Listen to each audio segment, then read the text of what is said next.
उनीसँगै master degree सकेका साथीहरू अहिले कोही जागिर खाइरहेका होलान्, कोही जागिरको खोजीमा भौतारिरहेका होलान्, कोही पढेर पनि जागिर पाइएन भन्दै सरकारलाई गाली गरिरहेका होलान्, अनि कोही विदेश भाषिएका होलान्। तर उनी चाहिँ न विदेश भाषिएका छन् न त जागिरको खोजीमा नै रन्थनिएका छन्। मास्टर डिग्री सकेपछि कि त जागिर खानुपर्छ कि त विदेश जानुपर्छ भन्ने आम मान्यताका अपवाद हुन् दोलखा पौटिका सुजन थपलिया। त्रिभुवन विश्वविद्यालयबाट अङ्ग्रेजी विषयमा मास्टर डिग्री सकेका थपलियाले विदेश भाषिने र जागिर खाने योजना कहिल्यै बुनेनन्। जीवनयापनका लागि केही समय स्कुल र ट्युसन सेन्टरहरूमा मास्टरी गर्नु अलग कुरा, तर त्यसैमा अल्झेर बसिरहन चाहेनन्। शिक्षा संकायमा डिग्री सकेका थपलिया बन्न त मास्टर नै बने, तर पढाउने होइन, कपडा कटिङ गर्ने मास्टर। कपडा सिलाइ कटाइको काम गर्ने मान्छेलाई अझै पनि समाजमा तल्लो दर्जाको काम गर्ने मान्छेका रूपमा लिइन्छ, तर मास्टर डिग्री सकेपछि उनले समाजमा भनिने त्यही तल्लो दर्जाकै काममा आफ्नो भविष्य देखे र रोजे, टेलरिङ व्यवसाय। खड्गराज थपलिया र स्वर्गीय लीलादेवी थपलियाका जेठा छोरा दोलखा पौडेका डिग्री होल्डर सुजनको दैनिकी टेलरिङबाट सुरु हुन्छ र टेलरिङमा नै अन्त्य हुन्छ। यसको अर्थ टेलरिङ बाहेक उनी अरू केही काम गर्दैनन् भन्ने होइन, अरू पनि थुप्रै काम गर्छन्, तर टेलरिङ जसलाई उनी आफ्नो मुख्य पेसा मान्दछन्। उनलाई लाग्छ अहिले म जे छु त्यो टेलरिङका कारण छु र भोलि जे हुन्छु त्यो पनि टेलरिङकै कारण हुन्छु। त्यसैले बिहान उठ्ने बित्तिकै उनी काठमाडौँ काँडाघारीमा रहेको न्यू प्रिन्स टेलरिङमा पुग्छन् अनि अरू काम सकेपछि फेरि टेलरिङमा नै फर्किन्छन्। हातमा रहेको इन्ची टेप र टेबुलमा भएको कैँची उनका लागि भगवान हुन्। तिनै भगवान जसले उनलाई एउटा सामान्य व्यक्तिबाट सफल व्यवसायीका रूपमा उभ्याउने कोसिस गर्दैछन्। इन्ची टेपले मान्छेको शरीर नापेकै भरमा उनले केही उल्लेख गर्न लायक प्रगति गरेका छन्। सामान्य टेलर अहिले त्यस क्षेत्रको चल्तीको टेलर बनेको छ, अनि त्यही टेलर जसले उनलाई स्कुलको मालिक बन्ने र स्वास्थ्य संस्थामा लगानी गर्ने हैसियतमा पुर्याइदिएको छ। त्यही टेलरिङकै कारण काठमाडौँमा केही जग्गा समेत जोडेका छन् उनले। एक हिसाबले भन्ने हो भने टेलरिङ सुजन थपलियालाई स्थापित बनाउने महत्त्वपूर्ण आधार बन्दैछ। मास्टर डिग्री सकेको मान्छेको दैनिकी कपडा सिलाइ कटाइको काममा बित्छ भन्दा कतिपयलाई अचम्म पनि लाग्दो हो।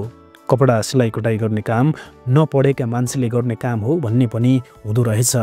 थपलिया आफ्नो अनुभव सुनाउँदै भन्छन्, म धेर थोर राजनीति, अर्थतन्त्र र समाज बुझेको मान्छे। टेलरिङमा आउनेहरूसँग यस्तै गफ गर्छु, तर मान्छेलाई अचम्म लाग्दो रहेछ। अनि मान्छेहरू सोध्छन्, तपाईँको गफ सुन्दा पढे लेखेको मान्छे जस्तो हुनुहुन्छ, कति पढ्नु भएको छ? हातमा इन्ची टेप र कैँची बोकेर कपडा पसलमा बसेको मान्छेले के पढेको हुन्छ र भन्ने भाव पर्दो रहेछ मान्छेहरूलाई। पढिकन पनि कपडा सिलाइको व्यवसायमा लागेका हुन् उनी। पढेर जागिरै खानुपर्छ, विदेशै जानुपर्छ भन्नेहरूको लागि चुनौती हुन् उनी। कतिपयले उनलाई नभनेका होइनन्, कपडा सिलाइको पसल खोल्नकै लागि त किन यत्रो दुःख गरेर पढ्नु पर्थ्यो? नपढेका मान्छेले गरेका छन् यस्तो काम, अनि त यत्रो पढेर पनि यस्तो काममा अल्झने?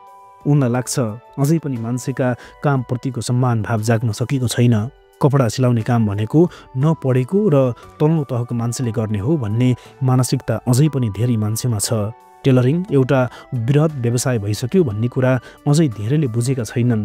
त्यसैले पढे लेखेका मान्छेलाई उनको आग्रह छ, यो व्यवसायमा अब लाग्नुपर्ने भनेकै पढे लेखेको मान्छे हो। जब शिक्षित व्यक्तिले इन्ची टेप लिएर मान्छेको शरीर नाप्न थाल्छ, कपडामा कैँची कुदाउँछ, सिलाइ मेसिनका पाइडलमा खुट्टा दबाउन थाल्छ, तब जागिरका लागि भौतारिनु पर्ने र विदेश भासिनुपर्ने अवस्थाको स्वतः अन्त्य हुन्छ। जागिरे मानसिकता भएको भए थपलियाको मासिक कमाई अहिले बढीमा 40-50 हजार रुपैयाँ हुँदो हो। महिनावारी तलबले उनको दैनिकी पनि हिसाबी तौरले बित्दो हो। महिनाभर कुरेर ल्याएको तलब दाल, चामल, नुन, तेल, भाडा र बच्चा बच्चीको स्कुल फी तिर्नका लागि ठिक्क हुँदो हो। म मास्टर डिग्री सकेको मान्छे कहाँ टेलरको मास्टर बनेर बस्ने भनेको भए अहिलेको प्रगति चुम्न त के कल्पना गर्न पनि गाह्रो हुँदो हो। टेलरिङ क्षेत्रमा उनको प्रवेश कहानी रोचक छ। एकजना साथी जसले केही वर्ष अघि टेलरिङ गर्ने भनेर लगेको सापटी रकम फिर्ता पाउन निकै मुस्किल भयो उनलाई। त्यसपछि त्यही टेलरिङमा पार्टनरका रूपमा प्रवेश गरे उनी। टेलरिङ छिर्नु अघि स्कुल र ट्युसन सेन्टरमा पढाउँथे उनी। श्रीमती पनि पढाउने काम नै गर्थिन्। पढाएर कमाएको पैसा साथीलाई सापटीका रूपमा दिएका थिए। टेलरिङको आइडिया शून्य थियो। कपडा कटाई सिलाइ नपाई केहीको आइडिया थिएन। भए पनि उनलाई यति चाहिँ विश्वास थियो, सिकेपछि जानिन्छ। तर सँगै अर्को एउटा चुनौती पनि थियो। दोलखा पौटीबाट आएका ब्राह्मण परिवारका उनी। सहरमा जे जस्तो भए पनि ग्रामीण भेगमा ब्राह्मणको छोरोले लुगा सिलाउने काम गर्नुलाई राम्रो रूपमा लिइँदैनथ्यो। तैपनि त्यो सामाजिक चुनौती सामना गर्ने हिम्मत जुटाए उनले। यता उनी कपडा काट्थे, उता गाउँतिर मान्छे उनका कुरा काट्थे। कपलियाले इज्जत फाल्यो भन्नेहरू प्रशस्तै थिए। तैपनि बेपरवाह काममा खटिए उनी। पढाउने मास्टर कपडा कटिङ गर्ने मास्टर बने। चक र मार्करको सट्टा सिलाइ मेसिन, इन्ची टेप र कैँचीको सङ्गत गर्न पुगे। उनले नपढिकन टेलर खोलेका भए सिलाइ मेसिनको पाइडल आफैले मात्र दबाएर बस्थे होला। त्यो उनको निर्वाहमुखी पेसा मात्रै हुन्थ्यो होला। तर पढेको मान्छे भएकी कारण सोच फराकिलो भयो। आफूले मात्रै काम गर्ने भन्दा पनि अरूलाई काममा लगाउने र यसलाई उद्योगकै रूपमा अघि बढाउने सोच आयो। टेलरिङसँग सम्बन्धित सबै काम गर्छन् उनी। तर सबै काम एक्लैले गरेर माथि पुगिन्छ भन्ने सोचमा भने छैनन्। अहिले 25 जना व्यक्ति कालीगढ र मास्टरका रूपमा उनको टेलरिङमा काम गर्नेहरू छन्। काम गर्नेहरू जसले मासिक 40-50 हजार रुपैयाँ उनको टेलरिङबाट लिएर जान्छन्। तर विडम्बना भन्नुपर्छ, त्यो पैसा लाग्नेहरू नेपाली होइनन्, अधिकांश भारतीय छन्। सिलाइ कटाइको काममा लाग्ने नेपालीहरू पाउन निकै मुस्किल छ यो क्षेत्रमा। उनी आफै प्रश्न गर्छन्। 30-35 हजार रुपैयाँका लागि विदेशी नैहरू थुप्रै छन्। तर सिलाइ कटाइको काममा त्योभन्दा राम्रो कमाइ हुने जान्दै पनि मान्छे काम गर्न किन लाज मान्छन्? नलजाउनेहरूका लागि सिलाइ कटाइको क्षेत्रमा प्रशस्तै कमाइ भएको तर्क छ उनको। यो क्षेत्रमा लाग्दा उनमा लज्जाबोध होइन, गर्वबोध चाहिँ भएको छ। कपडाले मान्छेको व्यक्तित्व झल्काउँछ। उनी राम्रा चिटिक्क परेका कपडा मार्फत मान्छेहरूको त्यही व्यक्तित्व निर्माण गरिदिन्छन्। भन्छन् मान्छेको बौद्धिकता र कार्यक्षमता अघि देखिने भनेको त्यही कपडा हो जसमार्फत व्यक्तित्व झल्कन्छ। त्यसैले अरूको व्यक्तित्व झल्काइदिन पाउँदा मलाई गर्व लाग्छ। त्यसो त यही क्षेत्रमा लागेर कमाएको रकमले स्कुल र एउटा स्वास्थ्य संस्थामा उनले लगानी गर्न भएका छन्। त्यसैले पनि थप गर्व छ उनमा। यो क्षेत्रको भविष्य सधैँ उज्जवल देखेका छन् उनले। राजनीतिक व्यवस्थामा आउने परिवर्तन होस् या अरू केही, यसको भविष्य सदाबहार सुन्दर लाग्छ उनलाई।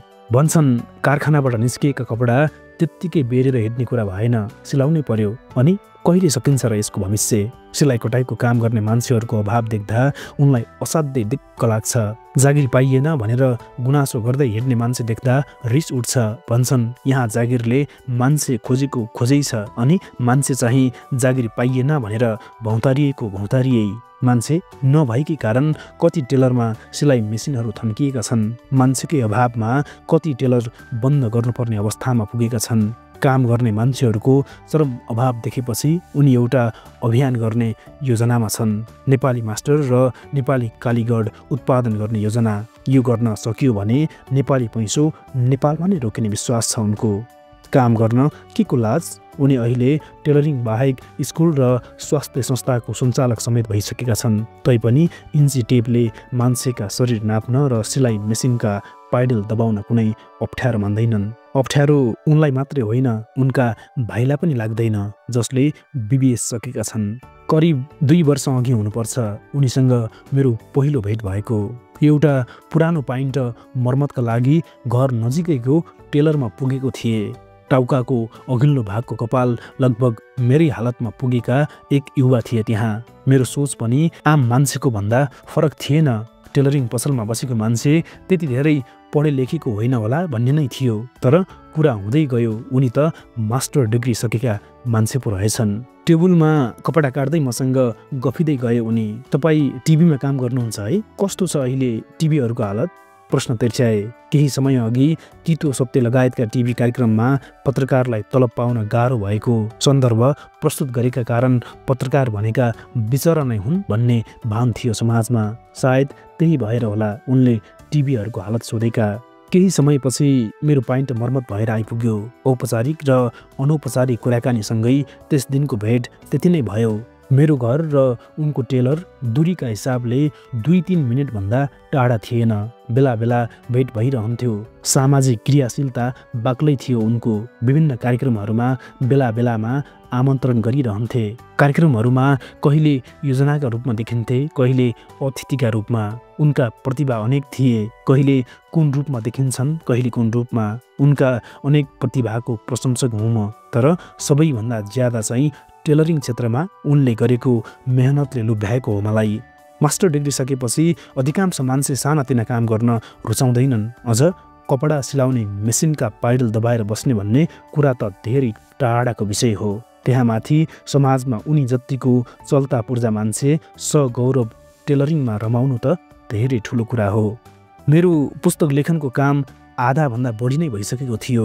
उनीसँग पछिल्लो समय भेट नभएको पनि लगभग 3-4 महिना। एक दिन फेसबुक अनलाइनमा देखेँ। फेसबुक च्याटिङ सुरु भयो। नमस्ते, खाना भयो जस्ता औपचारिक संवादपछि एउटा मेसेज टाइप गरेँ। सर, म एउटा पुस्तक लेख्दैछु। मास्टर डिग्री सकेर पनि हाम्रो समाजमा सानातिना भनेका काम गरेका प्रेरणादायक मान्छेहरूका विषयमा मलाई सहयोग गर्नु पर्यो। तपाईँले मलाई एकजना मान्छे सिफारिस गर्नु पर्यो। म कोसिस गर्छु नि सर, उनले रिप्लाई गरे। मैले लगतै अर्को मेसेज गरेँ। मेरो नजरमा एकजना स्वयं तपाईँ पनि हुनुहुन्छ है। मेरा बारेमा लेख्न होला र सर? उनले अन्कनाइजै गरी भने।